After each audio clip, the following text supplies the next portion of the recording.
మన కాడ ఓడ్చినట్టే గాని ఆంధ్రాలో శురువైతుంది అస్సలు రాజకీయం.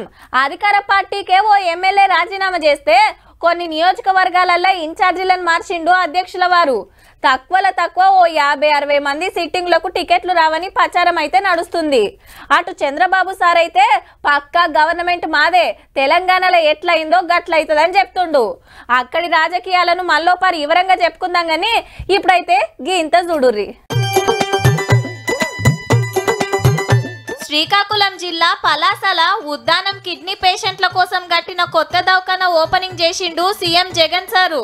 75 కోట్లు పెట్టి కట్టిన దవాఖాన్ల 200 బెడ్లు, సకల సౌలతులుంటాయి. ఉద్దానంలో ఇంటింటికి కిడ్నీ బాధితులే, మరి అందరికీ ఫ్రీ వైద్యమిగా. కిడ్నీలు ఎందుకు ఖరాబ్ అవుతున్నాయో ప్రయోగాలు సుతా చేస్తారట. పబ్లిక్ కు చెప్పాల్సినవి చెప్పి చంద్రబాబు గారికి సూటి పెట్టిండు సీఎం సారు. ఎన్నికలు వచ్చేసరికి తాను ఆధారపడేది పొత్తుల మీద, ఎత్తుల మీద, జిత్తుల మీద, కుయుక్తుల మీద తాను ఆధారపడతాడు. తెలంగాణలో జనసేన 8 సీట్లకు పోటీ చేస్తే ఒక్కటి సుతా గెలవనందుకు గిట్ల ఎడ్డిచ్చిండు పవన్ కళ్యాణ్ సార్ను. ఇండిపెండెంట్ గా నిలబడిన చెల్లెమ్మ బర్రెనెక్కకు వచ్చిన ఓట్లు కూడా దత్తపుత్రుడికి రాలేదు.